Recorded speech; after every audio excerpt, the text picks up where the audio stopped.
were notified by the operator of the submersible vessel that it was overdue, and it had 5 persons on board the submersible.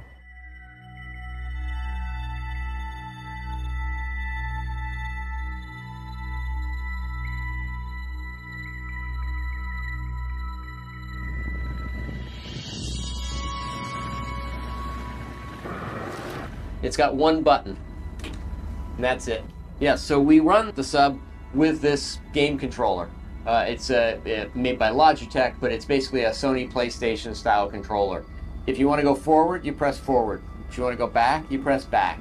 You want to turn to the left, it's like that. You want to turn to the right, you turn to the right. We're all aware of the dangers going into this, that this is not a lark, and you know, you sign a waiver before you get on that mentions death 3 different times on page 1.